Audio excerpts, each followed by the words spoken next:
One of the most frustrating parts of running is when you're not making progress and you just don't know why. You're doing all the right things. You're showing up to your runs consistently. Your diet's on point. Sleep is there. Stress levels are low. And you're just not making progress over time. You're not getting faster at the same heart rates.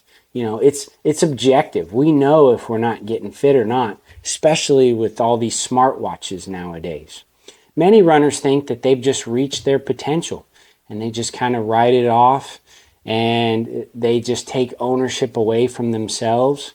But the vast majority of the time, they are not even close to their potential yet. Most of the time, it's either due to their program not being set up correctly or them just not implementing their program or doing their workouts at the right intensity. In this video, I'm going to go over the 3 biggest reasons why runners plateau, starting with number 3 and then finishing with number 1, the greatest reason.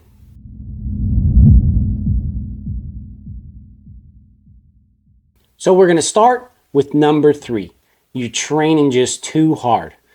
What the heck? This is so counterintuitive, especially in this no pain, no gain American culture where the harder we work, the better progress we make. But with running, you have to have a lot of easy, low intensity training.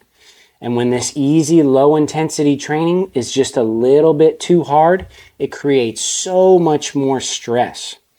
We need to have easy training in between our harder sessions per week. And those can only happen about 2 to 3 times for most runners. So 2 to 3 quality sessions. Anything longer than a short, easy run, which is about 30 to 70 minutes for most people.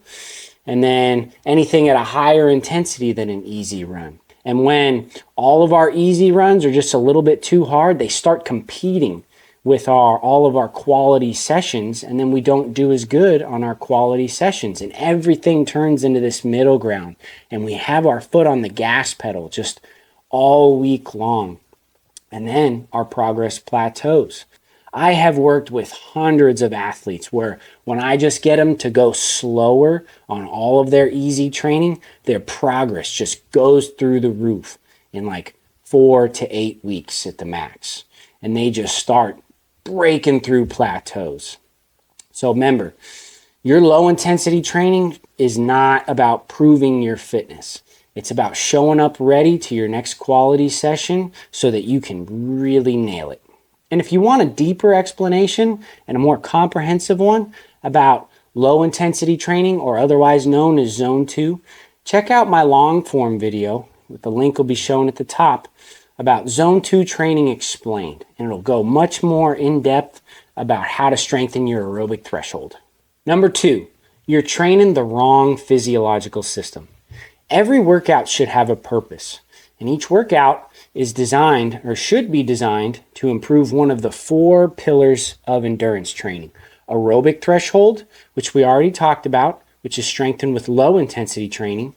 Lactate threshold, which is trained with moderate intensity training. VO2 max is trained with high intensity training. And running economy, which is strengthened through speed work, strength, and technique. Now, every workout should be designed to improve one of those things.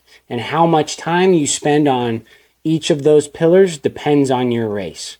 We get into a problem when we have a program that prescribes pace for all of our workouts, whether that was just designed by some AI system or just a calculator where it just spits out, okay, since you ran a 5K at this pace, this is your lactate threshold training pace, this is your low intensity training pace, and it just gives you the perfect scenario, for all of those intensity ranges. But the problem is we're not robots. Every day is a different day.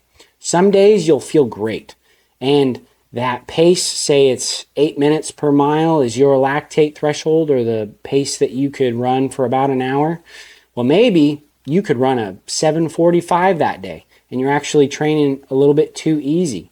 Or maybe you feel horrible. Your recovery's off, you maybe had food poisoning, your sleep was only a few hours, your stress levels are through the roof. Well, on that day, that 8 minute per mile pace might be closer to your VO2 max pace. And this is where it gets incredibly dangerous, when we're training at a higher intensity than what we wanted that day. So we turn a lactate threshold workout into a VO2 max workout. And that is so much more stressful and creates so much more fatigue than we wanted that day. And then we're training the wrong physiological system. So we have to train at an intensity. And we have to know what that intensity feels like. All right. And then this is how we can just break through plateaus and not overdo it, because overtraining starts with a plateau before just leading to a decrease in performance if we take it too far. Now, if you want a more in-depth understanding on those 3 pillars of high intensity training, lactate threshold, VO2 max, and running economy, check out one of my newer long form YouTube videos about high intensity training. The link will be up at the top. And number 1, the big one. Runners plateau because their program just isn't progressing over time. Sooner or later, that same program that you made progress with is not going to be effective anymore. The body adapts to things, right? And sooner or later, whatever was hard at one point, if you do it long enough, becomes very easy. So runners, sometimes they just have the same exact weekly setup every single week. Their volume isn't increasing. Sometimes this just is due to they don't have time to do more running volume. But, they have been 30 to 40 mile runners for years, and they've just stopped progressing because their body needs more volume, running mileage, in other words, to keep getting faster.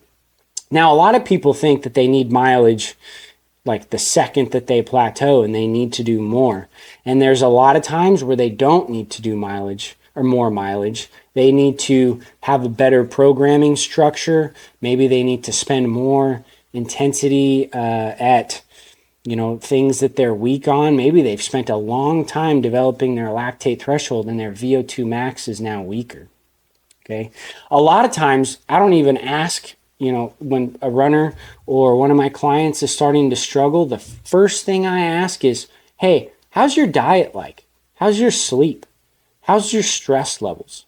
Because that is a form of progression too. All of those things are just as important in your adaptation curve of, hey, we apply training stress, we recover from that training stress. That's where we actually get better.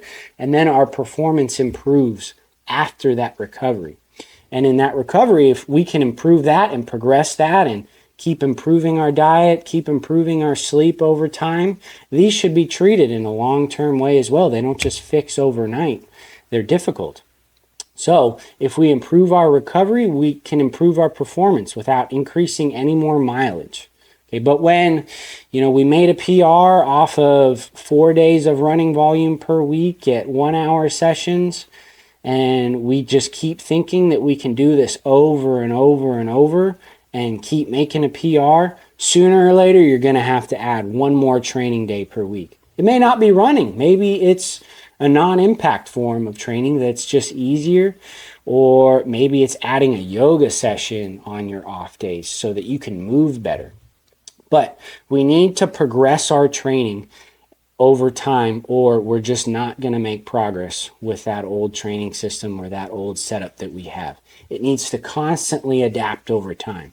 And this is where it can be incredibly helpful to sit down with a coach that knows the ins and outs of all of these variables and just explain all the things you got going on, and they can really help you out. I do this all the time with new clients and just people that call me for just consultations, and I help them figure out what their greatest weakness is that they can then focus on to then break through that plateau. So before we wrap this up, please like the video, share this. This took me a lot of time to prepare for and create, and as an entrepreneur, just hitting that thumbs up button really helps spread this stuff to other people and just helps me grow my business and support my family.